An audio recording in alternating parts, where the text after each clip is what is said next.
Welcome to Scrollin', a podcast about the Elder Scrolls Online. I'm Ket. I'm Davius. This is episode number 32.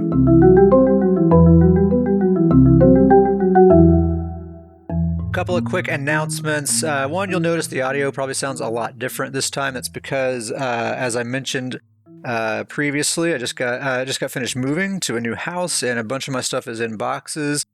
And the microphone that I normally use, I can't find the cable that I need to plug it in. So I'm just using a normal like gaming headset this time. But so we'll be back to normal. I'll find that cable before next time. We'll be back to normal. The other announcement is, as foretold, we are back. We skipped last week's episode. I told you we'd be back this week, and here we are. We're back. It's true. I can vouch for it. We're really back. Yeah, Davius is here. He's a witness. We're back. Man, this is going to be the longest podcast ever made, I think. Buckle I'm pretty up. sure. Everybody just buckle up. Here we go. Oh man, it's a Q4 DLC, that we're going to be talking about, which is, I don't know, usually Q4 DLC is kind of uneventful, but this one's a big one, man. This is a really, really big one. Yeah. So last week, they announced that the Q4 DLC this year is going to be called Markarth. This is going to be released on November 2nd for PC, November 10th for consoles, and the public test server is live right now. We just finished the first week of the public test server. So all those notes are available. They're out there. Highly recommend you go and read over the entirety of the notes because there's a lot of stuff, a lot of seemingly small things that could actually impact you quite a bit. So we're going to talk about a lot of it here, the stuff that kind of Davius and I have picked out as being the juicy stuff. But, we can't account for what is in everyone's builds and what's important to everyone. So definitely take a look at stuff because things are being shaken up quite a bit. And if you spend a fair amount of time in this game and you have some builds that you really like, I think it's worth being somewhat informed about these kinds of things, I think. So this new DLC, as with always with a Q4 DLC, this is a new zone that we're getting. And they say it's going to be like about the size of Murkmire is what the developers have compared it to. It's called Markarth. The zone is called the Reach. And it's just south of the newest Western Skyrim zone that we just got. Typical zone stuff you get, it's a new zone. There's a bunch of new quests, delves, public dungeons, world bosses, all that kind of stuff. This is going to conclude the Dark Heart of Skyrim year-long story that we've been going through this whole year. I'm a little sad that you're announcing the end of Nord times, but the end of the Nord year. But we still have this entire Nord zone coming. Super pumped about that. And just the Nord domain that is accessible has been expanded. Yeah. So we can now when you have all your Nords going through all the Nord zones, clearing them all, you have more to do now. I have more content. Yeah, my leveling zones have been expanded. This is fantastic. Davius only plays the Nord zones, so the game's much smaller for him than it is for the rest of us. That's the only game. That's the only. That's the size of the game. The Nord zones. Yeah. I will say that Markarth is my favorite. Going back to even the game Skyrim, Markarth has always been my favorite Nord town. So It's cool. Did you log into PTS this week at all? I haven't. I'm keeping. I want the in-game live surprise and excitement when I go to Markarth. Okay. Like as soon as it launches, I'm going to go there, see the excitement. I don't want it spoiled for me with the test server. I spoiled myself. I logged in. I really just logged in to like test out some new armor set or something. And then while I was logged in, I was like, well, may as well go check out this new zone. So I went to the Reach and went to Markarth just to look around. I didn't dig too deep. I didn't start any quests or anything like that. I just kind of wanted to see what things looked like and get some general impressions. One thing I think is cool is that you can straight walk there from Western Skyrim. You can just, on your feet or on your mount or whatever. You have to go through a door, but sure. You don't have to port there. I think that's kind of cool. That is really cool. It's about the size of Southern Elsewhere. The terrain is very similar to what we got in the last patch with Western Skyrim. I think Markarth looks really, really cool, Davius. I think you in particular are going to like it quite a bit. You They do a lot with like verticality and depth Yes. in a way that I really wasn't expecting. Like it's a huge place, but when you first walk up on it, it doesn't look that big. It just looks like kind of this little small village, like on the side of this cliff. But like it's like you as you walk into it, it's like these areas sort of open up and you realize, look, there's a whole bunch more over here that I didn't even realize. And then all the stuff above you and below you. And just every time you turn a corner, it's like this whole other huge area that you didn't realize was there. So it's like deceivingly big, actually. It's really That's cool. awesome. You've already set my expectations when you said it's kind of got an Orsinium vibe. That's the exact thing that I want to hear. That's about what every town. the developers, they had a live stream last week, and that's how they described it. So I'm just relaying their description. But I get that vibe for sure. It's very Orsinium-esque, just with the sense of immensity that you can get sometimes, and it makes you feel like you're so small. And correct me if I'm wrong here, but there's a new section. There'll be a new section of Blackreach too, right? Yeah, yeah. I don't think I went down to the. Well, yeah, I did for a little while. There's a new Blackreach area as well. Yep. It's kind of cool. It's And kind it of just like looks a like Blackreach. yeah. It's like a 2-for-1 though. You know. Yeah, it's true. It's true. You're not just getting that one zone. Kind of getting like a zone and a half. Yeah, it's gonna be awesome if especially for Nord lovers out there. It's gonna be. Yeah, well, and like Reachman too, like because the way they described it on the live stream, like we're really going to be getting into the Reachmen and like kind of what they're all about and what motivates them. And I think they've always been portrayed as basically the bad guys, anytime they're in these games. But kind of from what they were talking on the live stream, it sounded like that might be sort of a grayish area. So that's kind of cool. But yeah, I think that is going to be really cool. It's going to really dive into kind of the background culture kind of that area and things like that. I do think that that's going to definitely make the PvE side of things sound like it's going to be really, really interesting. Yeah.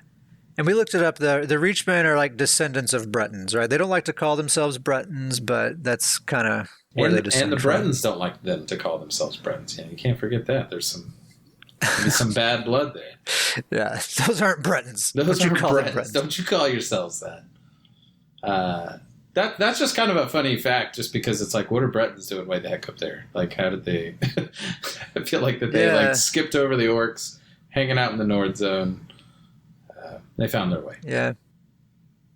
One other observation I made about Markarth is that the crafting area is really, really nice. Like for doing writs, it's like this nice, tight little area. Everything is very clearly labeled, and you just go from one station to the next. All your writs are done. The only downside is it's not very close to the horse stable, but otherwise it's maybe the best crafting area I've seen in the game.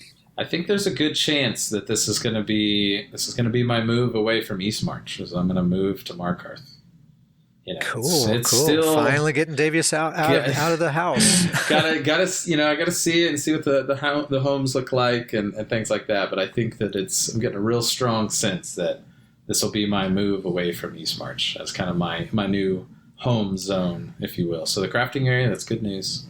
Like to hear the that. The Q4 like zones and homes and that kind of stuff, the PvE stuff is always really good. I feel like that's always kind of the focus of the Q4 DLC is like the questing exploration aspect of things. It's always pretty good in that regard. So I bet it's going to be a cool zone. Like Southern Elsewhere was one of my favorite DLCs. It's really good. It was fantastic. Well, and just the visuals too. The visuals of a brand new zone too. I would never bast Eastmarch, but it's been there a while, so it's it's very vanilla. It's not quite the same as as even Western Skyrim. Definitely the visuals play into that too. So besides the zone, kind of the big new feature with this DLC is there's a new arena, and for the first time since Maelstrom Arena, we have a new solo arena. It's a solo arena. It comes with a bunch of new sets as well as, of course, ability-altering arena weapons. You can earn skins, dyes, titles, housing items, all that kind of stuff. So typical kind of PvE experience. But I'm just pumped that there's a new solo arena, more than just one option for that sort of thing, for like a solo player challenge. It's really Yeah, cool. it's really awesome. I was thinking about this, and I want to kind of get your take on this. It's really interesting to me. I feel like that they really keep us guessing, but in a good way. Going all the way back to Elsewhere. Southern Elsewhere came out, and everybody's like, "Oh man, there's no new dungeons." They really wanted some kind of dungeon content. But me and you have talked. Wonderful zone. The PvE in that zone is amazing. The quests are great. We really like the zone. So then they kind of come out with Greymoor, and kind of everybody was like, "Well, there's not really like a big thing. Like we didn't get really a new class. Like Antiquities was great, but like there wasn't like the big thing." And now they do the big end of the year patch, and there's a new solo arena, and so. I don't know. I just was kind of interested to hear your feedback. They keep us guessing on that. Like I feel like that they don't really follow like a clean cookie cutter schedule. They have their schedule, but who knows when they're going to add a dungeon here or a new big item there. Yeah, I remember too when I was watching the live stream last weekend. Gina said they've been sitting on this solo arena for a long time, which I thought was really interesting because, yeah, like with Elsewhere, for example, there was no like arena or trial or dungeon or anything like that.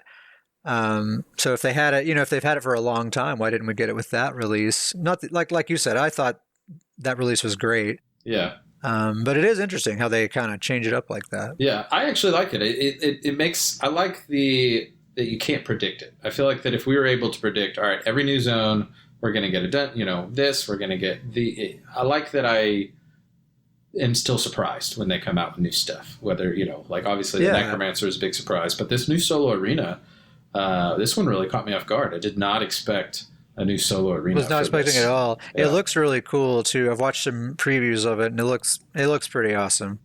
I won't dig all into that, but I'm very much looking forward to getting in there. A lot of these sets seem really awesome as well. So I guess why don't we get into these new armor sets? Well, we won't talk about the arena ones yet. We'll get to those in a minute. Let's talk about the new Overland sets first. The first one's called Void Collar. It's a light armor set, and basically we're going to call this the Magicka Fury set because that's exactly what it is.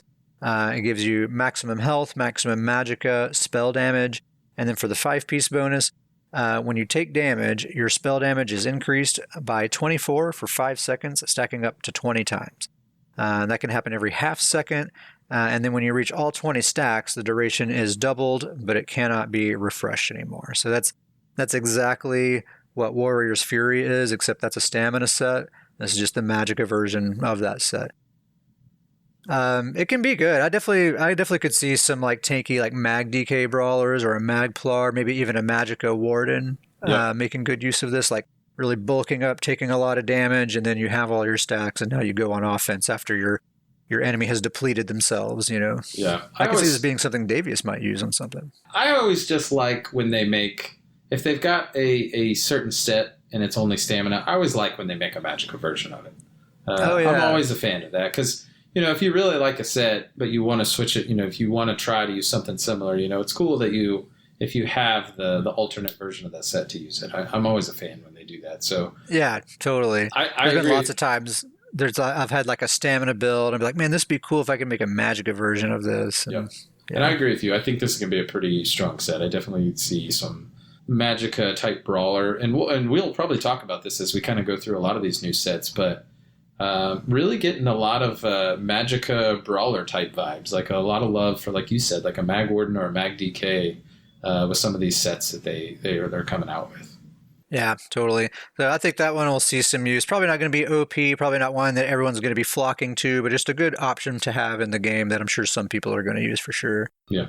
The medium armor Overland set is called Witch Knight's Defiance. So right off the bat, the thing I like about this set is the 2 through 4-piece bonuses are all just weapon damage. 3 straight lines of weapon damage. I think that alone is going to make this set pretty popular, just to use maybe like 4 pieces and a mythic item or something like that. I think that's probably I think this set's going to be a favorite just because of that. But then the 5-piece bonus increases your weapon damage by 369 against poisoned enemies. And I was confused about the wording. I didn't know if poisoned meant like if they had the poison status effect or if they just had any poison ability on them. So I did log in and test this out. It seems to be any poison effect at all will do it. So you just hit them with poison injection. I did it over and over and over and over again. It was like 20 out of 20 times this happened, you know. So it does proc 369 against poisoned enemies. Although I don't know why you would care about 369. Like, you know, again, as always, let's compare it to Hunding's Rage. That gives you 300 with no condition whatsoever. You know, you just have it all the time. So I'm not sure if 69 weapon damage is really worth having to hassle with making sure someone has a poison damage ability on them or whatever. I have just joked about this set. That they really love poison right now. Poison is like the new so hot right now. Poison is so hot right now. It really is. It is funny how it's just very, you know, they just really singled out poison, you know, and it kind of makes sense because anybody who does, you know, I'm talking just strictly PvP, but probably PvE too. I don't really do enough in that to know, but PvP right now, like there's a lot of poison in PvP. So I'm with you. Like that 69, like it's like, man, that doesn't really make sense. But the only place I can see where it's like, well, you want another extra 69 damage, weapon damage, that makes sense right now if you're just doing Battlegrounds with PvP, because you're most likely, if you're on a stamina character, you're going to be doing some sort of poison damage. It's just funny that it's so specific. Yeah, it's like that exact about. But yeah, like I said, that 2 through 4 piece bonus, man, I could see a lot of people just doing 4 pieces and a mythic item. I bet that's going to be a very popular setup. Yeah. The heavy armor overland set is called Radiant Bastion. Gives you a line of maximum health, weapon damage, another line of maximum health, and then the 5-piece bonus, deal 10% of all direct damage done back to the attacker, up to 4250 total. No cooldown. That could actually be a real pain to deal with, I imagine. There's a really fun build with this set somewhere. I don't know what it is off the top of my head, but... Oh, you know you're going to see a lot of troll builds with this, with that, like I'm calling it right now. We're going to see wardens with what's the other morph of Shimmering Shield? I can't think of the name of it, but it's the one where you hit it, it absorbs a projectile and shoots a projectile back at the attacker. Mm-hmm. I could see someone wearing that with this and maybe some other kind of reflect thing going on and just totally trolling people. The interesting thing to me about this set, so, you know, like that you said, the 5-piece, deal 10% of all direct damage done to you back to the attacker. And then up to the 4250 damage. Does that mean, like, if you're wearing this set, do you want to be tanky? Like, you want to take a lot of damage. So it's interesting to me, if you're wearing this and you're going with that build, do you sacrifice your tankiness to just get a whole bunch of health? Like, do you want to lose a lot of health and not be as, you know, like armor or damage mitigation tanky? Oh, I see what you're saying. Like the amount of damage that you're taking per hit, you want to be taking more. You want to be taking more damage. Yeah, to get the maximum damage there. Yeah, it's a weird strategy. When somebody hits you, you want them to hit you really hard because that's just more damage. Because you're dealing 10% of the direct damage done back to them. So the more damage they deal to you, the more you'll deal back. I wonder how hard it is to hit that 4250 max. That's the interesting one right there. Probably pretty hard. I bet it's actually probably really hard to hit in PvP. I bet it's really difficult to get that 4250 out of it. If you think about what's 4250, that's 10% of 40,000. Yeah, 40, let's say. I mean 42,000. So you'd have to get hit for that much, which never happens in PvP. I've never hit somebody for 42,000. Yeah. I don't. Is it a single hit? I guess that's the other tricky part. Is it 10% of just each single hit? So if somebody loads you up with a bunch of dots, are they just loading themselves up with a bunch of dots? Damage. It's just direct damage. It does say that. It does say direct damage. So, but think about someone just like light attack weaving their spammable on you. This thing has no cooldown, so every light attack weave and spammable is going to be proccing it. I wrote on this one. I feel like that I can definitely see somebody wearing this and just running into a Zerg just by themselves. They've got this set up on themselves, and they just run into the middle of a Zerg and just let that whole Zerg just beat on them. And then, if they're built right, it could be really funny. Yeah, just watch the whole Zerg just melt themselves down. Yeah. So that's the Overland sets. Let's get into these crafted sets. First one's called Red Eagle's Fury. That's a contender for best armor set name, I would say. Speaking of names, I mean, I'm just going to run through the names of the ones we've already done. But Void Caller, Witch Knight's Defiance, Radiant Bastion, Red Eagle's Fury. I mean, they're killing it with the names of these sets right now. Like, those are all great set names. Good set names. Red Eagle's Fury, I think, is probably my favorite of all of them. That's a good one. Let us know what you think. Scrollingpodcast@gmail.com. We want to know your favorite. I think the next one we're going to talk about is my favorite named one. But all right, well, let's talk about Red Eagle's Fury first. So it's a crafted set, so it can be any weight. You get 129 weapon and spell damage. You get a line of weapon and spell critical, another line of weapon and spell damage, and then for the 5-piece bonus, you get 469 weapon and spell power to your weapon skill abilities, but it increases the cost of your non-weapon skill abilities by 5%. It's a really interesting one, right? Like, obviously what comes to mind is we want to compare this to New Moon Acolyte. Yeah. Right? It's a similar amount of damage. Actually, now it's more damage than New Moon Acolyte. Yeah. New Moon Acolyte increases the cost of everything by 5%. This is only increasing the cost of your non-weapon abilities by 5%. So I think it's actually just a better New Moon Acolyte, right? Yeah, I think this is going to probably be one of the more popular sets of all these. I think so too. For people who just like to just stack raw weapon or spell power and just play that way, which a lot of people do, this seems like an obvious choice. It's more damage than New Moon Acolyte and a softer penalty. My Stam Necro, Bear Skull has, he's wearing Sword Singer with the Daring Corsair, and he's got that nice setup. But we've joked in the past about how hard he hits. Can you imagine this set with a Sword Singer or Sword Dancer, or one of those weapon buff? I mean, that's 1,000, because those give 600 weapon damage. That's 1,069 weapon damage. You got to do that. Like, can you imagine how hard that would hit? They're just insane. Unbuffed, yeah, right? Unbuffed. Just 1,069 weapon and spell, and then obviously you could use one of the Magicka. I don't know the names of those ones off the top of my head, but there's ones that do Magicka damage too. Yeah. That's cool. That's definitely going to be a popular set for sure. Next crafted set is called Ethereal Ascension. Gives you a line of armor, a line of maximum health, another line of armor. And then the 5-piece bonus, get a load of this thing, adds 7,377 armor, but it increases the cost of your block, sprint, and dodge, and break free by 25%. So that's basically doubling fortified brass, like double the resistance that you get from fortified brass, but at the cost of your block, sprint, dodge, and break free, or cost 25% more. I could see someone maybe building themselves in such a way and kind of accustomating themselves, is that a word? To a certain kind of play style. Scrolling podcast. Is that a word? Scrollingpodcast@gmail.com. Adopting a sort of play style where they don't have to block or sprint or dodge all that much. So maybe they just reserve all their stamina for breaking free and they're tanky enough to just get through it. I could see that maybe working. I like this idea of, like, okay, I want to be as tanky, absolutely as tanky as possible. And it seems like it would make sense. Like, you think in real life, okay, I'm going to like basically wear a tank for armor.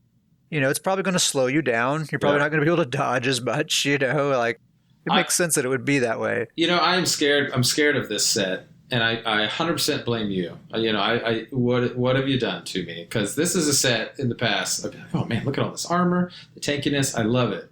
Now I read this increase to the cost of block, sprint, dodge, and the break free, and I'm terrified of the cost increase. And as soon as I was reading this set and reading about it, I was like, oh man, I would have loved this set in the past, but now I think I'm too scared of that cost increase. And my immediate next thought was like, what has Cat done to me? What has he done to me? Is it me or is it the current meta? Because I think right now mobility really is king. Like, you got to be able to kite damage so much. But I wonder if this is the set that changes that, though. Like, okay, you don't want to be a highly mobile, high actions per minute kind of build. Maybe this would make you tanky enough where you don't need to do all that. Maybe. Well, we'll see. And don't underestimate the 2 and 4-piece 1487 armor. This thing is giving you 10K plus armor when you're wearing it. Yeah, you're bulking up big time. Plus a line of health. Oof. So I definitely see some people using this in PvP. Mostly for trolling purposes. Sure. But hey, a lot of people like doing that though.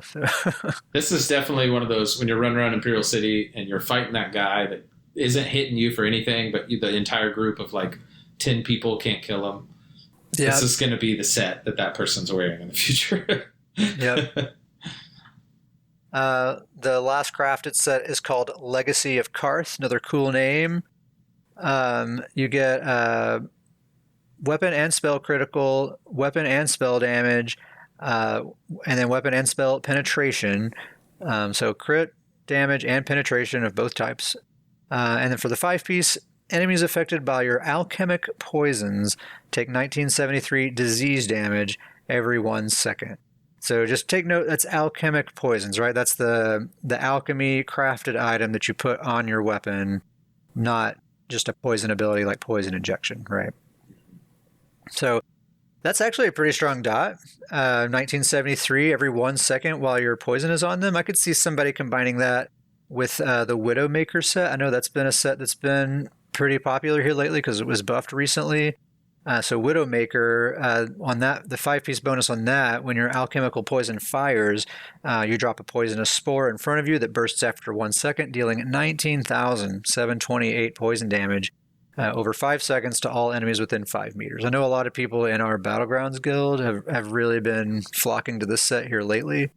And I could see this Legacy of Karth. When your alchemical poison fires, that happens. Plus, they get a 2,000 dot on them while that poison persists. Yeah, seems pretty good. Those seem like they pair together really well. The only thing I don't love, the 2 through 4-piece bonuses, me personally, I don't really like the fact that you have a line of crit and a line of penetration. Those are those are good offensive stats, of course, but when you're trying to put together a PvP build and round out all your stats and everything, crit and penetration are very inflexible. You can't really trade them for other things like health or recovery or whatever else. You're just kind of stuck with it. So for me personally, that alone is probably going to keep me from using it. But a lot of people don't care about that sort of stuff. They just want all the damage and nothing else matters. And I can see those people going for this for sure. Yeah, it's kind of how I am on this. That 2 through 4 is going to be difficult to get your max stats where you want them. But I agree with you. I think a lot of people are probably going to end up finding a way to use this set. I don't really use poisons a whole lot, so it doesn't do much for me. But I could definitely, it's going to be a high damage build. Could definitely find something with that set for sure. So that's all the crafted sets. Let's get into these arena sets. So this is the exciting stuff. Let me take a drink. So we'll start with the 5-piece sets, and then we'll get into the weapons. The light armor set is called Hex Siphon. You get a line of max magicka, spell damage, spell critical. And then for the 5-piece, you get a line of spell damage, like 171, just the basic spell. Oh, it's a little more than the basic line of spell damage, 171 instead of 129. And then for the main 5-piece bonus, whenever you bash an enemy, you release a cone of hexing energy in front of you. Each enemy hit each enemy hit increases your spell damage by 88 for 8 seconds, up to a maximum of 6 enemies, and that can happen every 8 seconds. And then also, whenever you successfully interrupt a target, you restore 1,000 magicka. So basically, you bash somebody, you release this cone, and for everyone that you hit, up to 6 people max, you get 88 damage. So that can stack up to a total of 528 spell damage when you have all 6 of those stacks. My thing here is, I'm thinking purely from a PvP perspective. When are you ever going to hit 6 targets with that cone? Yeah, like never. It'd have to be like a up top Imperial City or Cyrodiil, but not very often. Yeah. I could see maybe some PvE builds making use of it, like for solo builds or things that are dealing with a lot of AoE. But even in PvE, most DPS, their main concern is single target DPS. This probably isn't. I don't know. I don't think this is going to see a lot of use, to be quite honest. I could it's see a neat idea. Yeah, I like the idea of it. I could see like a magicka based tank using this. This with the like the mythic Bloodlord's Embrace, you know, more blocking type Like a stuff. mag DK. Yeah, bringing Magicka back to you. But yeah, I'm with you. It'd be difficult to see this to have use in the right circumstances. I mean, a way to get 528 straight spell damage is pretty nice. I just feel like, yeah, like Imperial City would probably be the place, really. You just don't see a lot of bashing in PvP, you know. I mean, I guess you do if you kind of got it into your rotation or something like that. But for a Magicka build especially, I just feel like I'm not going to want to bash a lot. I don't know. Maybe the you know, when I first read this set, it kind of made me laugh because it's been a while now, but for a while there, you know, there was the big Necro Goliath bash build that was really big. And that's kind of the last, that just, I don't know why it popped in my head, but that's the last time I saw like bash all over the place in Battlegrounds. Oh man, I just had like Saving Private Ryan flashback moments, man. Like, no. That thing was terrifying. The bash crow meta. Oof. The medium armor set from the new arena is called Pestilent Host, another cool name. You get a line of physical penetration, a line of max stamina, a line of weapon damage. And then for the 5-piece, you get another line of penetration. And then whenever you kill an enemy afflicted with a poison effect, their corpse releases a writhing mass of Fletcher flies, which seeks out the nearest enemy within 12 meters, causing them to bleed. Are you ready for this number? For 31,200 physical damage over 10 seconds. It's crazy. This is a wild set right here, man. So you kill someone, and this writhing mass of Fletcher flies bursts out of them and then goes to the nearest target and gives them this really heavy bleed. Man, I could see some sort of crazy build where like you basically just gank someone, take them out really quickly, and then you just follow those Fletcher flies from one target to the next and just take them out, you know. Could be pretty wild. Yeah, I mean, this is just it goes back to that poison. You know, poison is so hot right now. Yeah. Well, this is a bleed, isn't it? Yeah, this is a bleed here. But yeah, it's afflicted with a poison effect. Whenever you kill somebody with a poison effect, I could see this one being paired with that Witch Knight set we talked about. You know, if someone has poison on them, you're going to deal extra damage to them. Well, that's true. You pair that with this and you take them out, then... I wonder if alchemical poisons count as a poison effect. I almost wish they had two different names for those things. You know, it gets confusing. Yeah. And some things it does apply to and some things it doesn't. Yep, I get that. But man, I mean, Witch Knight comes to mind because we just read it, but there's so many great poison sets right now that... and poison abilities that... You know, think about using us as an example. Think about your Stamcrow.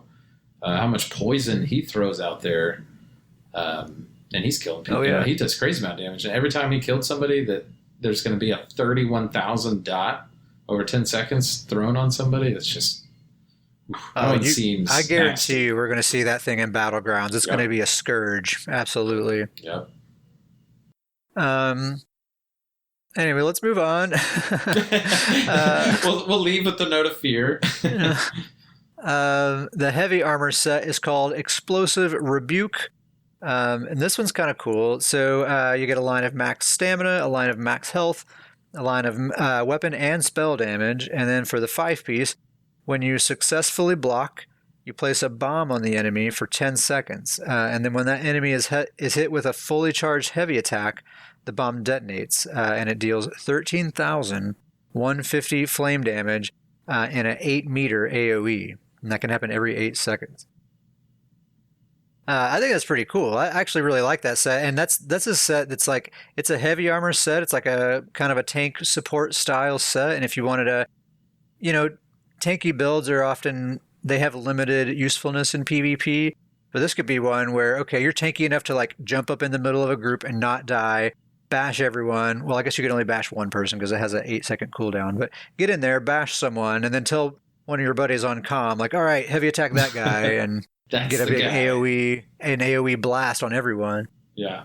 It's interesting to me. I mean, obviously not all the sets, but there's definitely some Zerg Buster sets that they're coming out with in this. It's kind of like a sub theme, if you will, with these new sets. Over the last couple of patches, it seems like they're kind of addressing that. Like, I mean, Venomous Smite is a perfect example, man. That set right there will wipe out some groups on the right build for sure. So I like that one. That's pretty cool.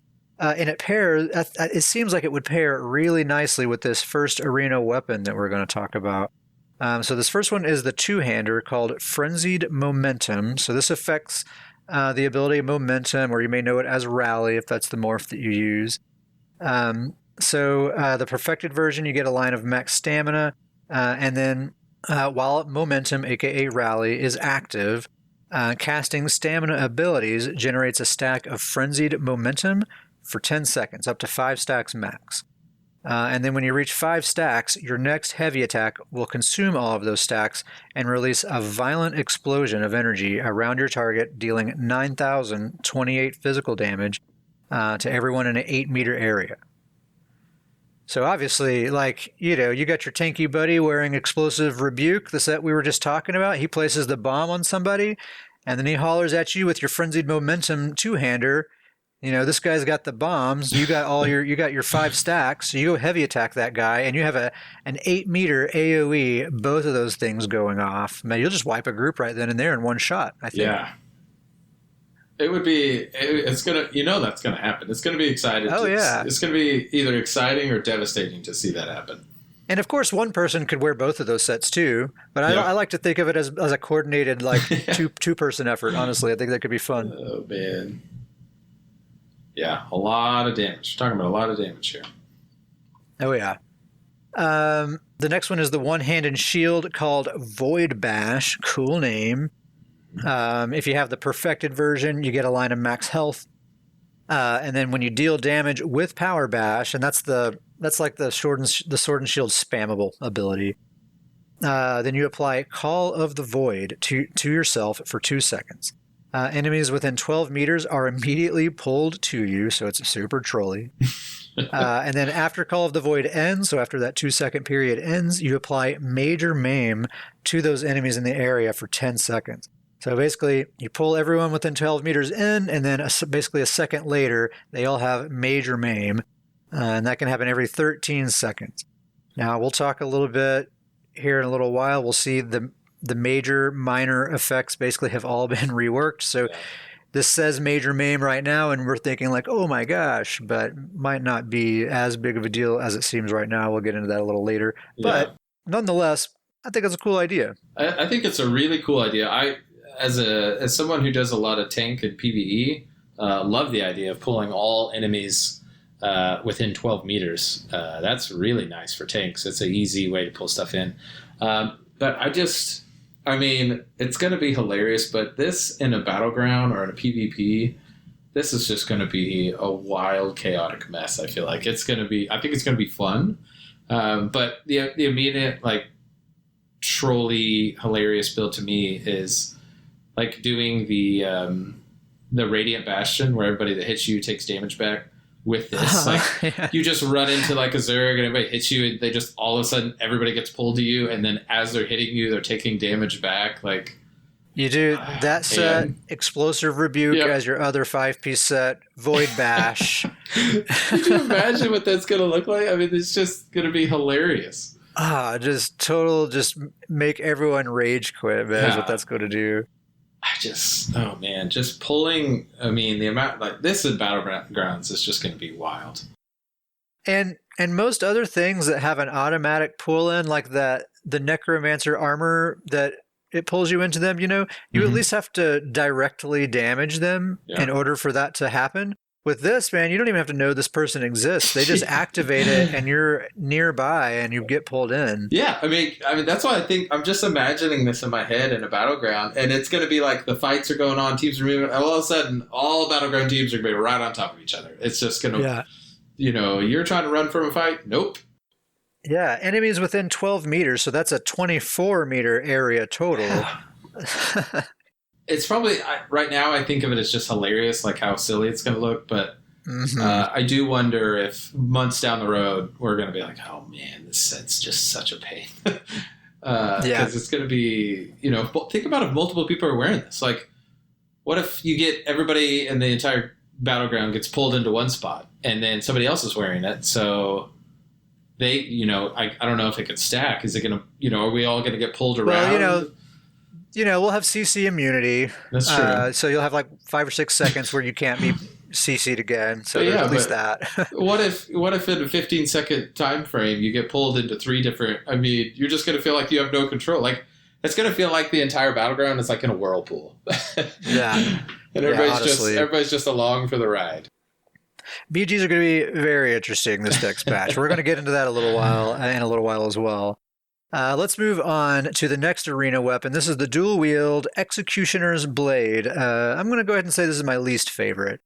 The perfected version, you get a line of weapon critical, and then the main bonus, Hidden Blade, deals 200% more damage to targets under 25% health when you're standing behind them. It was so close. You just almost. If you just would have stopped after health, it would have been great.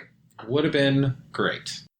I hope before this goes live, they just take out the thing where you just have to be standing behind them, because this could actually be kind of neat. You could use the dual wield ability Hidden Blade, the dagger that you fling. By the way, nobody uses that ability ever. So this would be a really nice thing to get people to use that ability. You have this ranged spammable that is also an execute. And by the way, one of those morphs like bounces to target, so it's like an AoE ability. So it could be super duper strong. And it gives you your weapon buff. Yeah, your major weapon buff. Major weapon buff. But the fact that you have to be standing behind the enemy, it's just, you're not going to be using it. I don't think either in PvE or PvP, I don't think people are going to be using it. I mean, it would be more useful in PvE. Yeah. But I think if you're in PvE, you're probably going to have a more typical kind of PvE build. I don't think this single weapon is going to justify slotting it, just to affect that one ability. You'd have to go, you'd be going out of your way to get this piece to make that work. And it doesn't really, I'm with you. It's just such a bummer. It's when you're standing behind them. If they take that out, I think we have a pretty decent thing on our hands. Yeah. I don't even think it's OP at that point either. I don't either. And I would love that because, a lot of people that use dual wield, it's kind of a pain to at least this is me. And I think other people out there would agree, but it's kind of a pain that this is the weapon damage buff ability. If you slot it, you have to kind of find a way to use this, and it's not real great. But if they're going to make it deal, 200% more damage and make it an execute, I would love to have this ability. And on my dual wield abilities, I would use this for my weapon damage buff. But I think a lot of people find other ways to get their weapon damage buff if they are using dual wield, because this ability is just it's not really well used. Yeah, because if you're going to use a spammable, you're probably going to use rapid strikes because it deals a crap ton of damage, and there's just not enough room on your bars for this. When you have trying to fit everything else you need in your build. Yep. So I hope they rethink that one just a little bit. It's close. I think they just need to adjust it a little bit, and that could be kind of cool. Now, this next one, though, might be my favorite one. Yeah, not that it's the best, but I'm definitely getting the sense this one's your favorite one. It's definitely not the best, but I love it because of the hilarity of it. The trolliness of it. It's called Point Blank Snipe. The perfected version, you get a line of weapon damage, and then increases the damage done with snipe by 33%. Against targets that are within 7 meters of you. You can't even get through reading it without laughing. I love it so much. I'm thinking of these sneaky little snipe spammers reading these patch notes thinking, oh boy, 33% to my snipe. Heck yeah. Oh wait, I have to be in melee range to get that. You have to be you have to be in the fight to get the buff. You have to be up in there. Oh man. I really want to see. I know you're not going to do it on your Bear Claw build because you have all the animal companion abilities. I know you're probably not going to want to not do that, but I feel like the spirit of this weapon fits with that guy, though. Yeah, right? It's perfect for him. He is the melee bow build, and this is just perfect for it. A bow brawler. Bow Man, I just brawler. want to see. I want to see that dude. Like he's a tanky Nord heavy armor bow build. I want to see him drawing back that bow just as slow as possible, just taking a beating at the same time and just releasing that one arrow that just freaking takes someone's head off. Oh It would be man, really funny. so I just love the hilarious. idea of just being in the middle of a brawl, just drawing back that snipe out while everyone's just beating on you and then just launching that arrow. So funny. It is so hilarious. I'm interested to see. Surely people are going to have fun with this. I don't know what its usage will be. Surely they're gonna try. You gotta Yeah, try. 33% it's huge. increase to snipe is a lot. That's a It's a whole whole lot. lot. I hope they use it just the fact that it brings them into the fight. Now they're not going to be across the map hitting me with snipe. If I'm okay with them getting the buff as long as they're in the fight, so that I actually. Thing is, dude, it's actually probably actually now that I'm thinking about it, I bet a lot of people will use it because think about dizzying swing. Snipe, I think Snipe and Dizzying Swing have about the same cast time. I'd have to look it up, but it's pretty close, if not exactly the same. Oh And my if people are gosh. able to land Dizzying Swing within melee range, then they're going to be able to land this in melee range as well. Um, but I bet this is going to be maybe fairly popular once people start messing with it. Oh man. Um, anyway, moving on. This next one, this is the destruction staff called Wrath of Elements. This affects the weakness to elements, the debuff ability that you get from the destruction staff. The two-piece, it is only a two-piece. For the perfected version, you get a line of spell penetration, and then casting weakness to elements on a target within 15 meters creates a tether that deals 2140 flame shock or frost damage every 1 second for 10 seconds. To all enemies touching that tether. And that can happen every 10 seconds. So that's pretty cool. I like this because I know on my builds, I have a hard time. Like, this is a really great debuff to have on your build. But for me, I have a hard time just finding the bar space for it. There's all this other stuff that just takes precedent for me that's more valuable to me. And this one always ends up getting bumped off. But I could see this maybe making its way on if I'm using this weapon, say like a mag DK. You have a few dots. I could see my mag DK giving up one of those dots instead using weakness to elements. And because I'm using this weapon, it's still a dot. So I'm actually not giving up my dot at all. And they have this powerful debuff on them. I'm doing a lot more damage to them.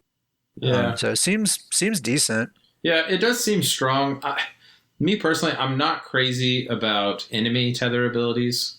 Now I'm thinking of this strictly from a PvP perspective, but I feel like when you're throwing a tether on an enemy and that is adjusting how you're moving, I feel like it really can get your positioning off in a battleground. So that's the only thing that kind of makes me hesitant to use it is that It's a very clear visual indicator Yeah, too. so Like they're- the enemy can definitely like take evasive action if they want. Yeah, they're definitely going to be going the way that you probably don't want to go. So I don't know. I just could see this causing some getting in some trouble as far as like a position in a battleground, getting a little too far away Yeah, from the but group like and things like that. But again, like with a mag DK, I think this would be perfect for a mag DK because like they're probably gonna have enough CC and stuff to like keep that person rooted and keep them from getting too far away. I bet a mag DK could get some good use out of this. Kind of going back to that same theme, Mag DK is kind of this brawler type Magicka build. It's getting a lot of love with these sets. Yeah, and mag DKs like using this ability because they typically struggle with sustain, and one of the morphs to weakness to elements gives you minor magic steal, which is actually a pretty significant sustain buff. So mag DKs really like to use this ability anyway, and I feel like this is just all the more incentive for them to use it. Mm-hmm. Force Overflow. This is the final arena weapon. It's the Resto Staff. The perfected version will give you a line of maximum magicka. This is basically just the healing version of the destruction staff. Casting Force Siphon on a target, so that gives them minor life steal, right? Mm-hmm. So casting Force Siphon on a target within 15 meters of you creates a tether between you for 10 seconds, and then you and your group members in the tether restore 175 magicka and stamina every 1 second. and it has a 10-second cooldown. So that's going to be equivalent to 350 recovery for people who are standing within that tether. So yeah, it's just like kind of a friendly Yeah. version of the destruction staff. Yeah. I mean, and again, it seems really strong. I mean, obviously the recovery is really nice, but it is putting that lifesteal on him as well. So it's a really good buff. You know, if you're running a support style build, this is going to be really good. But yeah, once again, I don't, and this is just me. I think people can be really good with tether abilities, you know, especially if you've got a good group. But I don't know. I'm not crazy about being tethered to an enemy, and my movements are now adjusted on that enemy's movements. Yeah. Not a fan of the tethers.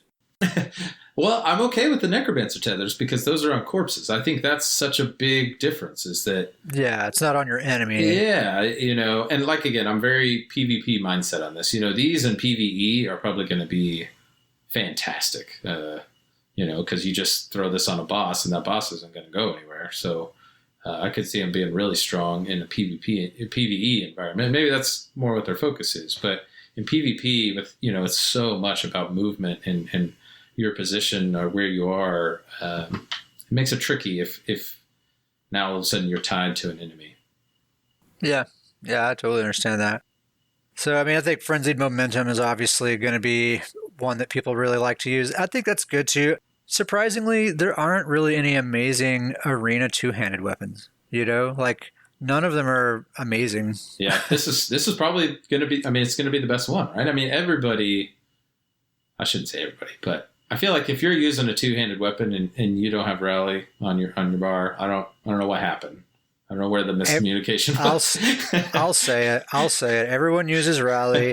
Also, if you're using a two-hander, you should be weaving heavy attacks in with your combo all the time anyway to activate. I think it's called the follow-up passive. You get like 10% bonus damage to your next attack. So it's very common to be weaving those heavy attacks anyway. And then you're getting these stacks. You're just getting that extra AoE burst damage for doing something you're already doing. I think that's really great. It always struck me as strange that we have all these arena weapons, and when you think of arena weapons, like these special weapons, immediately the first weapon type that comes to mind has got to be a greatsword, right? Right. Yep. But yet none of them are actually very good. All the good ones are like different weapon types. So I'm glad that we have a really good two-hander now. That's really cool. The Void Bash, I think, is going to be really popular. I think the point blank snipe, honestly, we're going to see a lot of that too. That one's going to be interesting. Well, and I think even with the frenzied momentum, you know, it's really common to throw, for stamina builds, it's really common to throw a two-hander on your back bar so that you can get your rally heal in the back bar. I think this is going to make a great back bar arena weapon. You know, you can still get those stacks while you have your rally going, and then whatever your front bar weapon is, you can still do the heavy attack to release it. So yeah, you're right. It could be back barred because it doesn't have to be like, because it's like, all those arena weapons are back barrable. Like it doesn't have to be while the weapon is on your active bar. Yep. So yeah, totally. So this even if you've got like a bow build on the front bar with this on the back bar. Or a dual wield on the front bar, because dual wield heavy attacks fire so fast. Like you land them every time, man.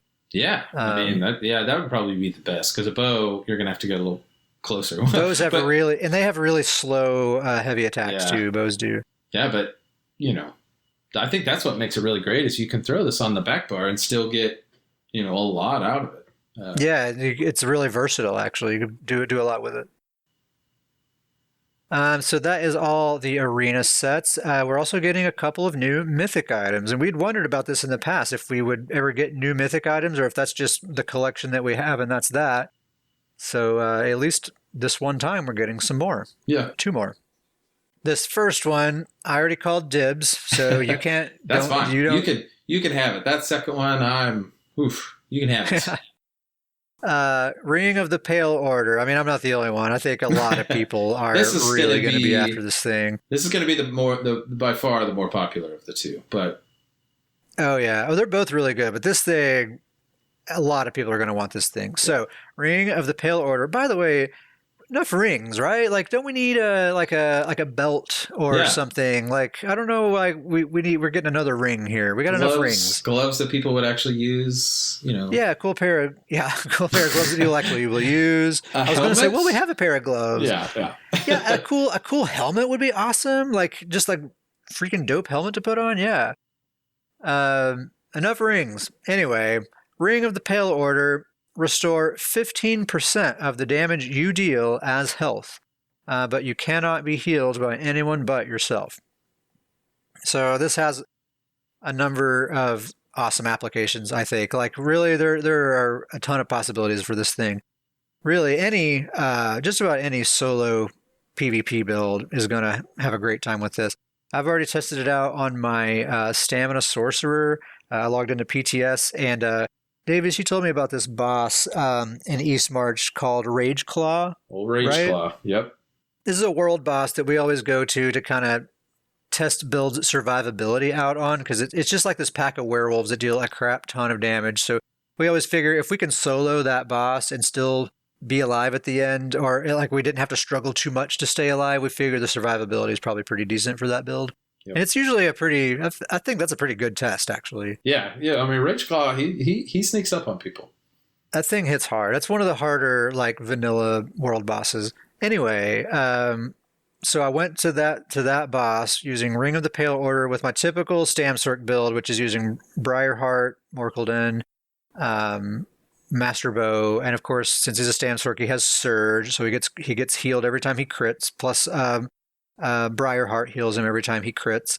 And then I was wearing this Ring of the Pale Order, and man, I never even had to worry about my health at all soloing that world boss. It was just like not even an issue. I soloed him all the way, just like it was a breeze.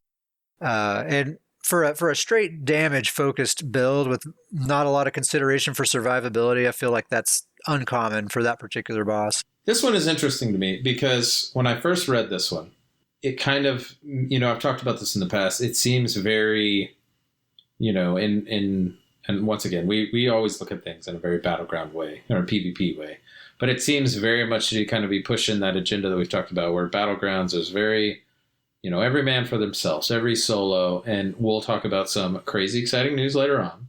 But it kind of worried me because it's like, man, they're really just kind of pushing to, it's kind of every man for yourself, solo, and battlegrounds. If people are wearing this and you've got some sort of support battleground build, it's just gonna, you're really gonna just be a huge kind of anchor. Yeah, you're gonna be an anchor on your team. You're not gonna be doing anything. You're just gonna be sitting there. But we'll get to that exciting news later on. With that exciting news, I don't even care. I don't even care about this. Like, it doesn't even matter. People want to go solo, that's fine. Yeah, totally. I mean, I think a couple of obvious examples: Magic at Templar. Their puncturing sweeps heals them for 40% of their damage done, so another 15% on top of that is going to be really nice. Magblade's main spammable Strife heals them for 35% of the damage done as well. Yep. So those are some just interesting possibilities. This could also be a solution to make the vampire blood for blood spammable viable again. Yeah. Because that's, that while you use that ability, you can't be healed by other people. But if you're wearing this thing, you can be healed by other people anyway, and you're healing yourself quite a bit. So that's one possibility. I also wonder if we'll start seeing trial groups that just run 10 damage dealers and no healer, maybe a couple of damage dealer Templars with a breath of life for the tank or something. That's the other thing that I was going to kind of bring up. That was kind of a conversation that happened in the old Scoons Discord chat today, but it's a really good point. Is an item like this going to kind of phase healers out, in a 4-man dungeon, healers are already kind of getting phased out. If you really want to be an effective healer, you kind of have to carry your weight with DPS. But if everybody in the group's got one of these, there's no need for a healer. This should be plenty of health. I think as long as there's enough cross healing to help the tank out when they need it in the group, I think 3 people wearing this right here and no healer is going to be the dungeon meta for sure. Yeah, it's interesting to see and to think, somebody who originally healer main, it's kind of, it makes me slightly sad, I would say, to see kind of healers getting phased out, if you will. Mhm. I don't know. It's kind of, I feel like we've been fighting that for years too. It's Yeah, like always, it's like hard to find that balance. It's like it's always just, well, we'd rather just have more damage. Like we're yep, survivable enough. We just want more damage. yep. Let's move on to the other mythic item. Here we This is go. Davius's new Oh favorite, yeah. Pearls of Elnaphe, I think is how they Wow, pronounced it. very well pronounced there. Oh, killed it. So whenever you cast a healing ability while your dominant resource is under 30%, gain 5 ultimate. And there's no cooldown stated there, so I think you can just kind of go nuts with that thing, right? This on my main Davius. I mean, Hmm. he's always under 30% reason. I mean, he lives there. His Breath of Life is a spammable. His sustain. That's a very weird build. We've talked about that in the past, but the amount of ultimate gain this is going to bring to him is I just can't even imagine what it's going to do. It's just going to be Because he's already fairly focused on generating ultimate, right? yeah, yeah. I mean, that's kind of his sustain right now is kind of he gets all of his magicka back when he's casting the Templar ultimate heal. Uh-huh. That's how that build's like sustain works. Is that you kind of burn through all your magicka, and then by that time you've got the ultimate ready, so you pop the ultimate, and while you're doing that ultimate, the magicka builds back up. So when you're done with it, you're ready to go again, and you just kind of repeat that process. So now this is like made for that exact play style. exactly, Like. yeah. So it's just, I mean, it's just going to hit the whole process now. It's just going to only happen even faster. Just spam Breath of Life, Breath of Life, Breath of Yeah. Life, Ultimate. Spam Breath of Life, Breath of Life, Breath of Life, It Ultimate. is going Just to be, over and over. it is going to be so much fun. I think he's going to really benefit from this. That's cool. Yeah, it's going to be exciting to watch that happen. It's going to be really exciting, especially with the new Battlegrounds news coming up. Oh yeah, I bet nobody can guess what it is. nobody knows what we're talking about. Nobody knows. Yeah, but this is of all the items, all the sets. This is the one I'm most excited about. This is going to be my goal day one is to get this guy. Very nice. So yeah, there's also so that's all the new armor sets. There's also some new antiquities coming out. Those 2 mythic items. Also some new crafting motifs, a new hat, some new furnishings. You can get a new pet, and then of course those mythic items. So why don't we take a quick break right now, Davius, and then we'll come back and get through the rest of these patch notes. So we'll be right back.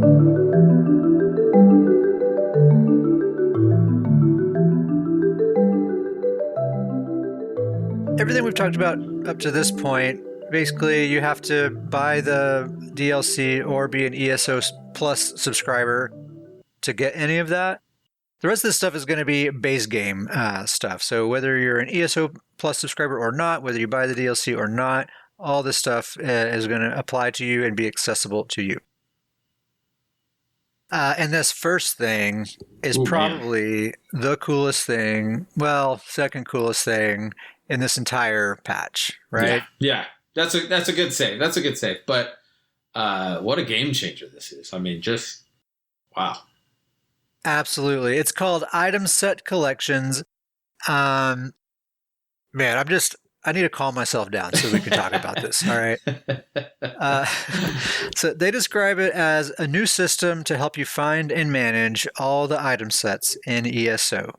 And it's comprised of like these 2 components. They have something that they refer to as the sticker book. And that's just like a nickname for this feature. It's not actually called that in the game, but we're going to call it a sticker book. And then there's this reconstruction feature as well. So the sticker book, what this is when you go to your collections menu, there's a new tab called Sets there. And when you go there, you'll see that it lists and categorizes all dropped sets in the game. So crafted sets are not a part of this. But every drop set in the game is listed there by category. So what zone it drops in, or what dungeon or trial or whatever, it's all there. There's also a search box, so you can search for the name of a set and see all the details about that set, what the set does, where it comes from, how to get it, all that stuff. It's all built into the game. You don't have to open a web browser to find all that stuff. That's freaking incredible, Yeah, right? minds are blowing right now. If this is the first time you're hearing about this should be blowing your mind. Like, you need to take a second, rebuild your mind, and then continue listening. Just pause for a second. If I And then, stopped right, if I stopped right now and just said that's all it is, that's pretty awesome, right? Like yeah, just to have that reference in the game. yeah, But wait, yeah, it there's gets more. crazier.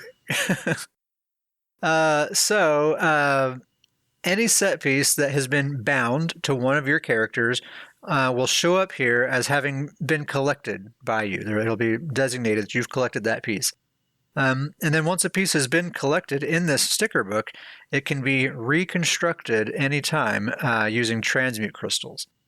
So basically, that allows you to safely like get rid of gear, like deconstruct it or sell it to a merchant or whatever. And then anytime, as long as you have the transmute crystals, you can just make yourself a new one. So like, say you have a veteran Maelstrom Arena lightning staff, and you accidentally decon it. You're like, oh my gosh, I have to farm Maelstrom Arena again. How many runs is it going to take me to get that lightning staff?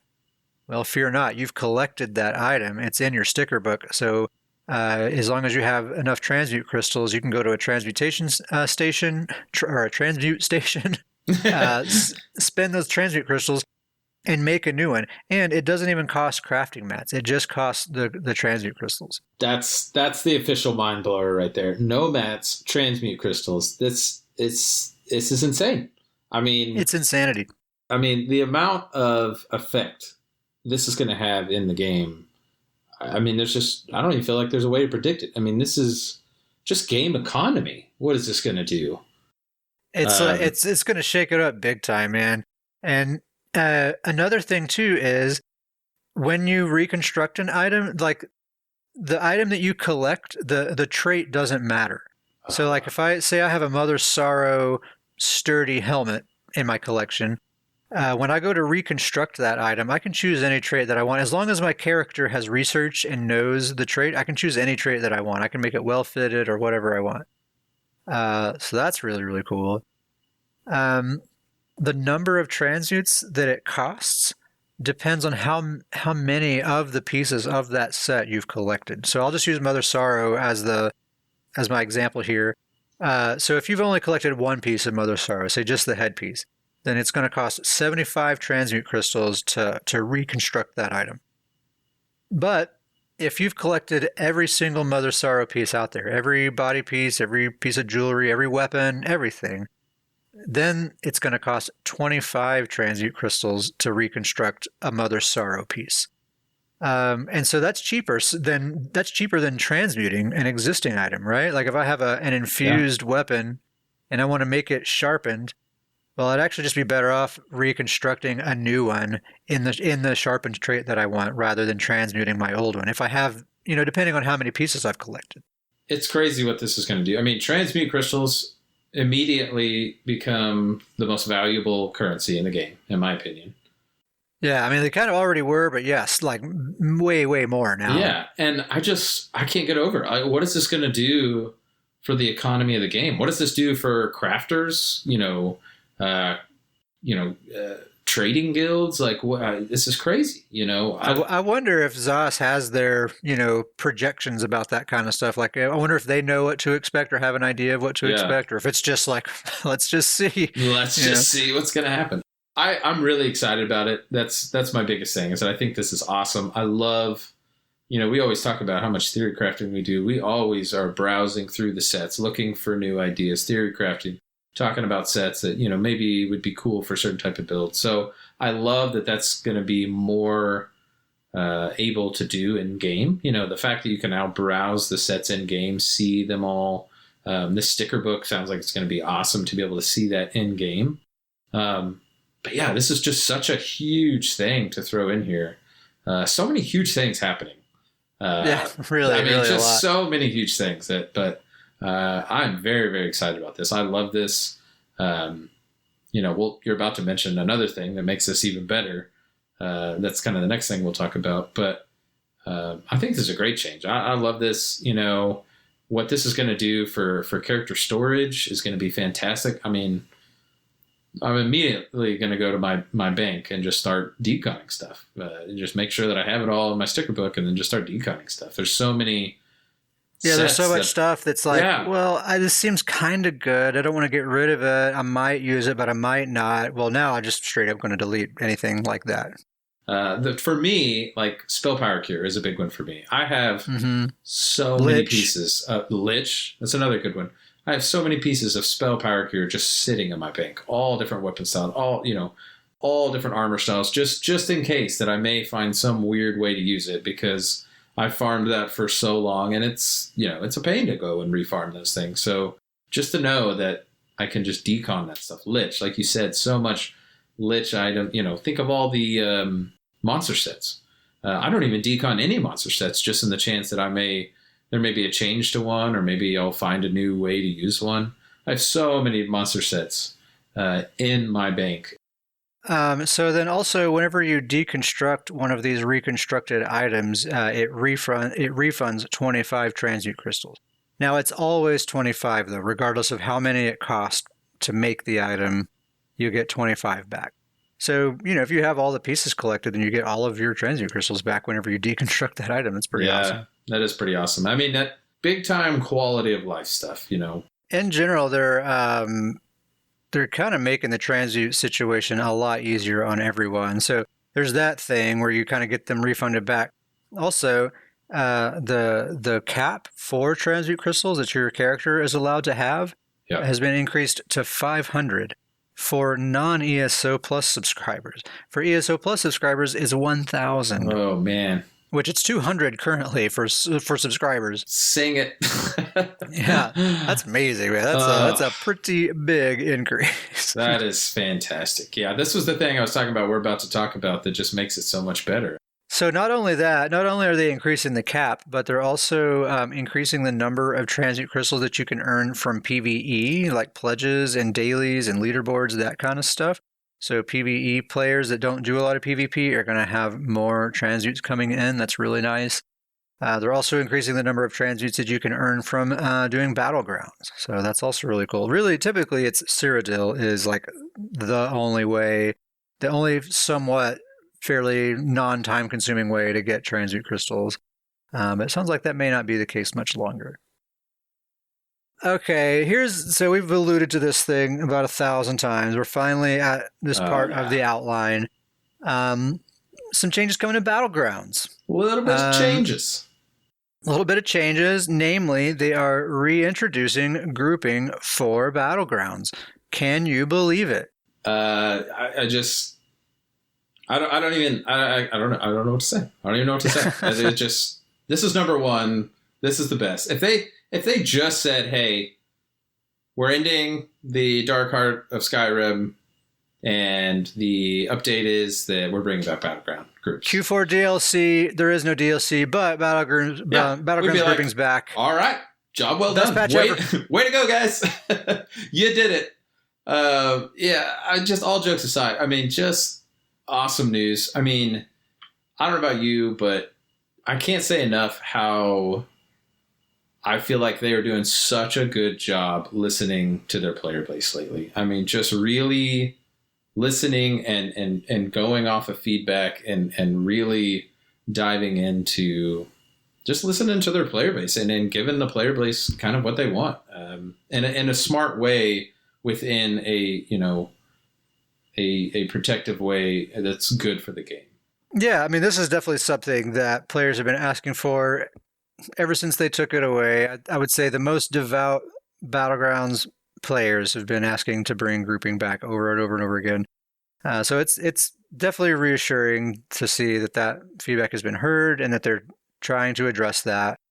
They did say, they did give a caveat. This may not be a permanent change. We may go back. We're just going to have to see. So I guess we'll see. But it's important to note there is still going to be a solo queue. So it's 2 separate queues, which I think is kind of the main thing that everyone has been saying what should happen, right? 2 separate queues, one for solo only, one for groups. And they did mention that you can queue up in the group queue as a solo player, just like it used to be. And just keep in mind, you'll be up against other people that could be grouped in duos or trios or quads or whatever. I'm actually really curious to see we have we're in a battlegrounds guild with a lot of really high end, like hardcore players. I Hmm. wonder if they'll end up preferring the group queue even as a solo player or not. I'll be curious to see how that shakes out amongst the really elite players. Yeah, well, this is really smart because, like, they're think of the data they're going to get off of this. I mean, they're going to find out. The long time argument is, you know, you go through the forums, you see the message boards, and people say, no, everybody wants to be solo. Nobody likes group queues, and then people come in there and say, no, everybody loves group queues. They miss it. I mean, they're gonna find that data out real quick. They're gonna see, right off the bat, which one of these queues attracts more players and more people go towards. So, What's interesting is in a forum discussion that one of the developers made about this, they said that they haven't noticed the battlegrounds population decline really since making this change. Which you just have to take their word for that, but that's what yeah, they said. Um, so yeah, you can join the group queue as a solo player if you want, or a duo, or a trio. But here's the one caveat, and I think there's really no way around this. You cannot select the match type. You can only queue up for a random battlegrounds match. It's a bit of a bummer because I pretty much just do deathmatch all the time. yeah, But I totally understand. I think if they didn't do this, we would be facing long queue times and it would be a frustrating experience. You think about it right now, the queue is already split into 3 different pools. And if we had a solo and a group queue, each with 3 different pools, well, now that's 6 different pools. You're never yeah. going to find a match. So actually now it'll just be 2 different pools versus 3 before. So it should be faster queue times than what we're Yep. used to. I could see a lot of people there'll be groups out there that'll be upset with this, but I am 100% okay with this. To get group battlegrounds back, that is so much better to me than this. And those other matches can be fun. I'm with you. I mainly do deathmatch, but this is worth it to me. I 100% Oh want to yeah, pay this price to get group absolutely. battlegrounds back. It's just so much. It's so much more fun. We talk all the time about how much fun we used to have with duo battlegrounds, and I know we're pumped about this. And those Um, other modes are fun. And yeah, I forget sometimes because I'll just get like such like tunnel vision where I just want to do deathmatch after deathmatch and just keep seeing how good my kill count can be. But it can be kind of refreshing to like do a flag game or something like that where it's not all about the kill counts. It's kind of like taking a break a little bit. Like it's still PvP, but it's a little bit more relaxed because it's not just about the kill counts. There's like objectives and stuff. I think it'll be a good thing to kind of have it mixed up like that. I think it'll be good. I actually am guessing. I don't have anything to back this up, but I'm actually guessing that we're going to see more fighting in those types of matches. Because sometimes you can get in those matches and there's no real fighting; it's just kind of running around. But now all that deathmatch queue is going to kind of funnel into these other ones, and so I think those other matches are going to actually become more interesting from this because I think it's going to cause more confrontation and fighting in those style of matches. I also wonder how it's going to end up affecting like people's decisions that they make in their builds. Like when Yep. I make a builds right now, almost all of my builds, I say they're non-CP PvP builds, but they're really specifically deathmatch builds. That's where I do all the testing in, and that's really kind of how I measure success is how well I do in deathmatch. But now deathmatch is just going to be 1/3 of the matches that I do. I have all these other things to consider, so I might want to take totally different things into consideration in my build just to make sure I'm prepared for whatever I come up against. Only time's going to tell, but I bet it's going to have an effect. Yeah, I could definitely see that happening.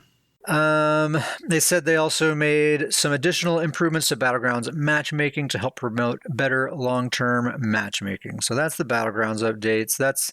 That's the best part of the whole update. Second best is item set collection, and then everything else. Um, just, I mean, once again, just what a huge patch this is. I mean, just massive. it's a big one. Let's get into some combat and abilities changes. Not well. There's some kind of big-ish stuff here. So light and heavy attacks were changed just a little bit. So ranged light and medium attacks had their damage reduced by 10%, and they say that's to ensure that they meet ranged damage standards. Heavy attacks already meet these standards. Also, all light, medium, and heavy attacks now dynamically scale with your highest offensive stats. That's really interesting. Yep. So, like if you're a Magicka build and you want to use a great sword, typically one big drawback from that is, well, a lot of your damage comes from light attack weaves, and that's a stamina weapon. So your light attack weaves are going to be really weak.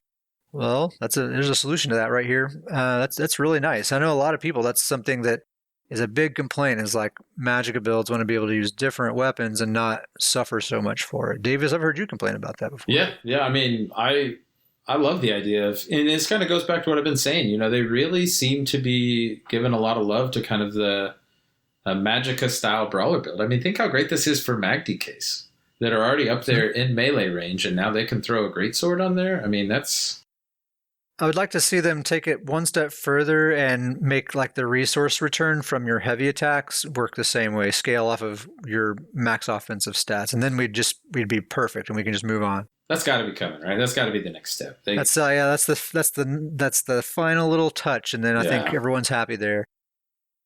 So major, minor buffs and debuffs. Here we go. Well, I'm going to try to skim through this fairly quickly. It's kind of a lot, though. So they're changing, for one, they're changing how all of these buffs, all of the major and minor buffs are calculated on the server. Basically, yada, yada, yada, performance reasons, right? It's just going to perform better now, apparently.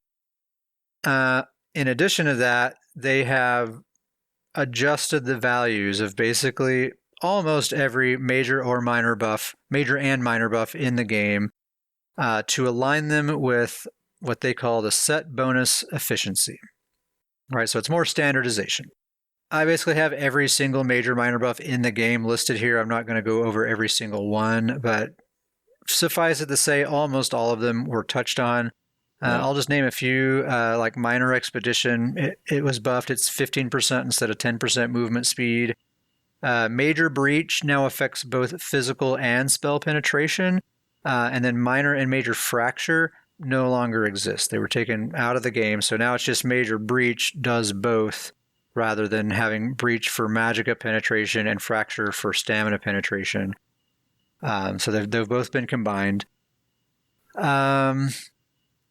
Major Defile was cut down to 16% healing reduction instead of 30%, so nearly cut in half. Minor Defile, same thing. It's 8% instead of 15% now. I know Defile is something that is a scourge right now, honestly.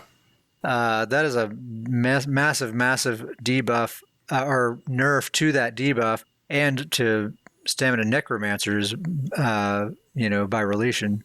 Yeah, it definitely seems like that's the Stamina Necros might be finally kind of getting knocked down a peg. It's kind of been... I wonder if it's enough. Yeah. One that stands out to me also is all of the recovery buffs, Fortitude, Endurance, Intellect. The minor and major versions were both doubled. So minor Fortitude is now 20% and Endurance and Intellect. That's what major Fortitude, Endurance, and Intellect used to be. It used to be 20%. Now it's 40%. On PTS, that is. Pretty crazy. I think we're going to be seeing like pre-Morrowind levels of sustain. I don't know if you remember when Morrowind hit, they just took everyone's sustain away. And it seems like ever since then, it's like slowly, bit by bit, they've just been giving it back a little bit at a time. And now we're like maybe even going to be going past that. Yeah, that's a big one. Pretty wild. Berserk, Major and Minor Berserk were drastically nerfed. Major Berserk is no longer 25% damage done, it's 10% damage done. Minor Berserk is now 5% damage done instead of 8%. Major Courage, it was actually buffed. It now gives you a 430 weapon and spell damage buff instead of 258, so nearly doubled. Yeah, that's a big one. We have a new debuff, Major and Minor Brittle. So Minor Brittle increases the target's critical damage taken by 10%. And then Major Brittle, it's 20%, although they say not yet sourced. So I guess technically Major Brittle doesn't exist in the game except in theory. a bunch of others. I'm not mentioning all the others. Is there any you wanted to mention, Davius? The only thing I would say, they're buffing Minor Expedition. I feel Yeah. like that there's a lot of focus with speed lately. Oh We yeah, talk big about how time. big. I feel like I don't know. I wish that it would get to a point where it was easier to figure out speed. Like, shouldn't that just be a stat on a character sheet at this point? That Yeah, like plus percent movement yeah, I speed. feel like that we Absolutely. should be able to just see that like we do weapon damage. I feel like speed's become such a big deal now that it's time to that we should just see that on the stat sheet. That's probably the only thing I would say. The Minor Expedition, more buff to speed. But it just that kind of made me think about how big of a deal speed's been lately and how more focus is kind of going that way. Yeah, they've been really cranking the speed and just damage and everything. I think, and even sustain. It's like everything Yeah. except survivability. I think they really want a high speed, like fast time to kill, very fast action pace kind of situation going is what Yeah. they're trying to make happen. Which I'm not mad about it. I think I'm fine with that. Yeah. I mean, I think all these are pretty good.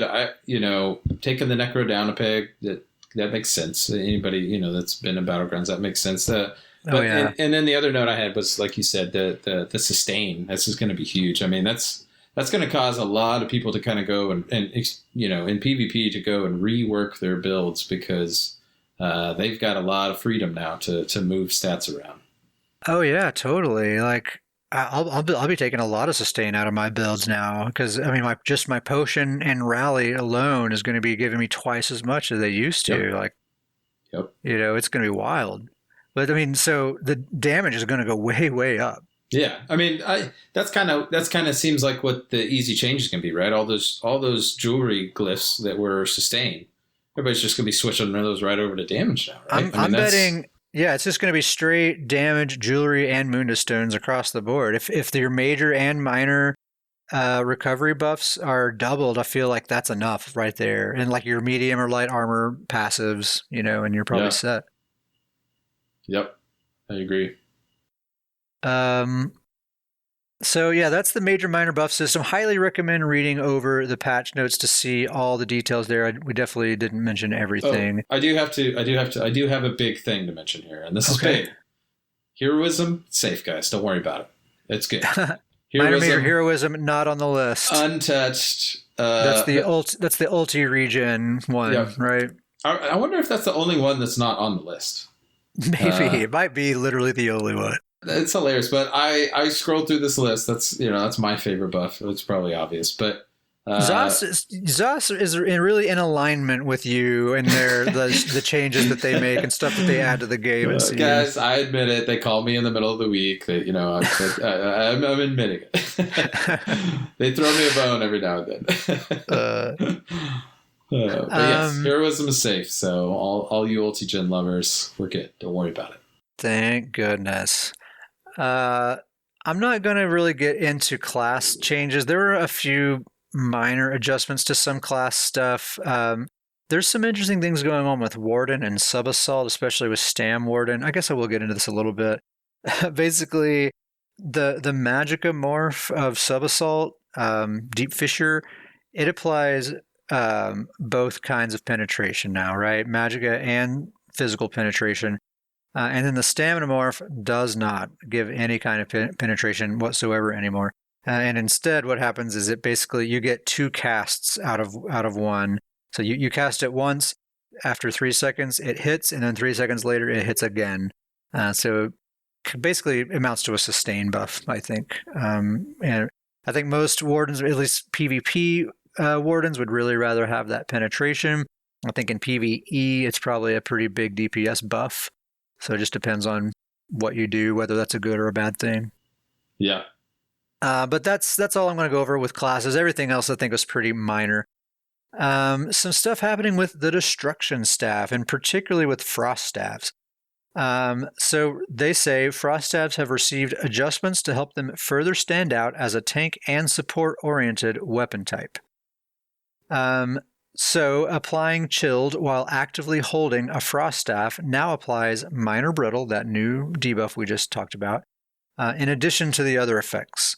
So it's important to point out minor brittle was not added to the chilled status effect. It's only when you apply chilled status effect while holding a frost staff, then you get that extra minor brittle thrown in there as well. Also, destructive clench, that morph of that ability, the frost version is now a taunt, a 15-second single target taunt. And there's another element of that we'll talk about here in a second. Wall of Elements, the ground AoE, the frost version of this ability now applies a damage shield to you and 5 nearby enemies that absorbs projectiles. But it no longer snares enemies, so it doesn't slow people down anymore, and it deals 25% less damage than the fire and lightning versions of this ability. So they're kind of solidifying it as a support type ability. Now the chilled status effect still happens. People can still get immobilized. So I think if you're using this as a CC ability, still all good in my opinion. I think it's still great for that. Yeah, I agree with you there. The Impulse ability, this is the AoE spammable that kind of goes in a circle around you when you cast it. So each elemental type of this ability and its morphs have gained new functionality, they say. So the Flame version now deals bonus damage based on your target's missing health if they're burning. There's a couple of conditions there.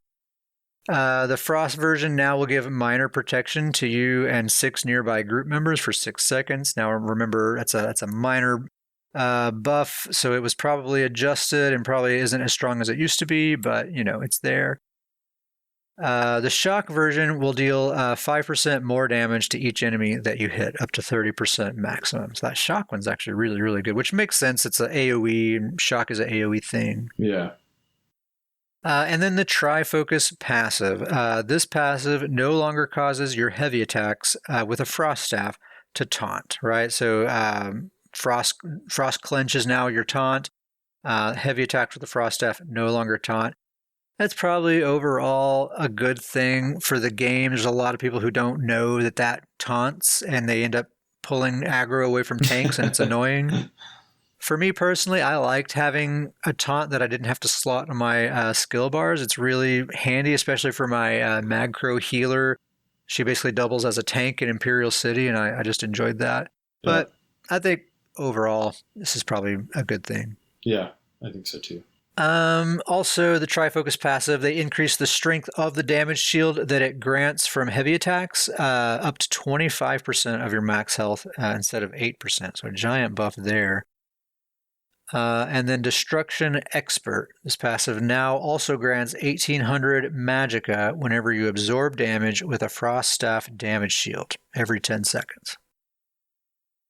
So that's a big mouthful. A lot about Frost Staff there, but just some adjustments. I think mostly what I use Frost Staff for is probably not going to change. I'm probably going to keep using it, and I don't think I'll even notice. Well, I'll notice that visual of that new shield because I tested that out, and it is very, very obvious. And it surrounds everyone who's nearby. So basically everyone's just going to be surrounded by this rotating frost wall, which I don't like. I don't like stuff that other people can apply to me that obscures what my character looks like too much. It annoys me.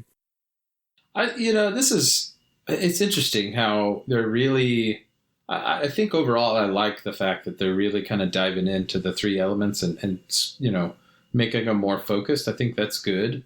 I'm with you. I don't know if I'll notice a whole lot of these differences, but maybe all combined, it will be, a noticeable difference. But I think it's good. I mean, I like that the Frost Staff is coming, I think Frost tanks are becoming more and more viable, and I think this only supports that.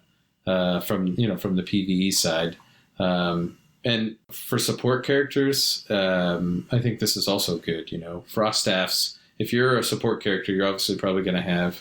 If you're a Magicka support, you're going to have a Resto Staff, but it really kind of supports having a Frost Staff on the other bar. So I think it's good changes overall.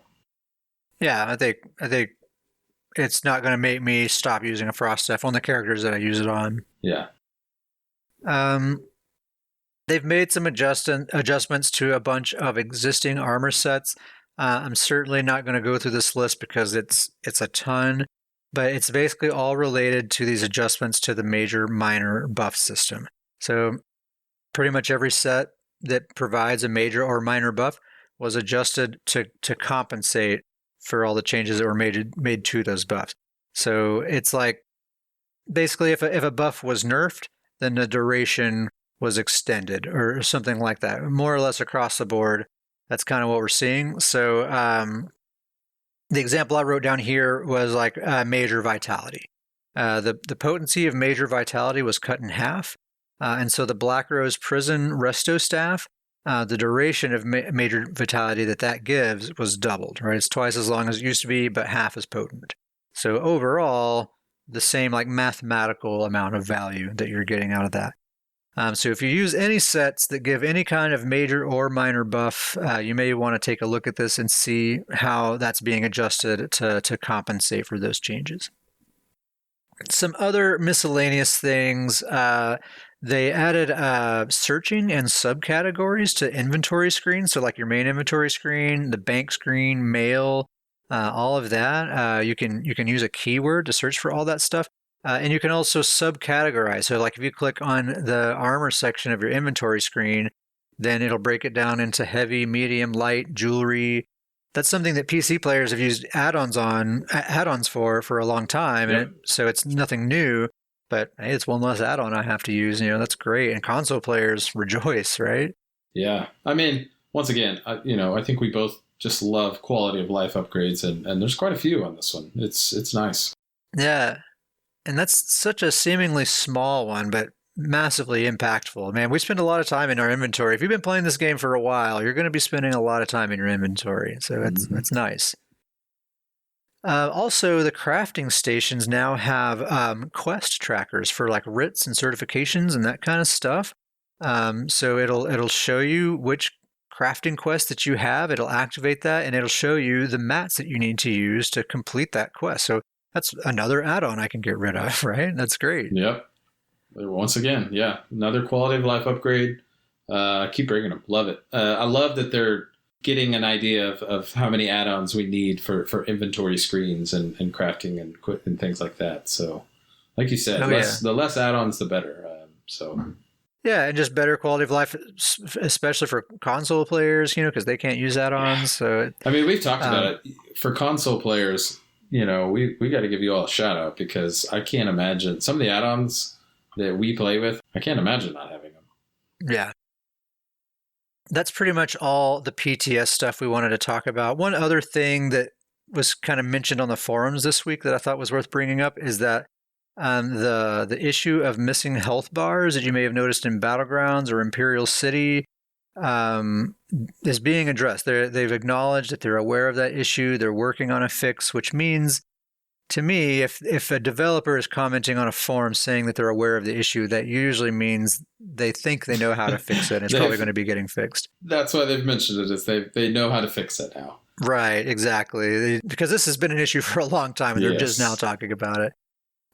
So that's really cool, really good to hear. That is actually the most frustrating bug, I think, in the game that I've ever seen, because it's so hard in the heat of action in a battleground, especially where there's so much going on. There's all these visual effects and pets and everything everywhere, and you just straight up can't see your teammates standing right next to you. It's so hard to tell and so hard to stay with your team. It makes a huge difference, those health bars. Yep, it sounds like such a minor bug, but anybody who does a lot of PvP understands how big of a bug this has been. So this is really exciting to see. It's a big issue. Very happy. I think that's kind of everything we wanted to talk about, right? Was there anything else? Man, we did it. We got through this massive patch. Got through the patch notes. What do y'all think? How long was it? Email us. No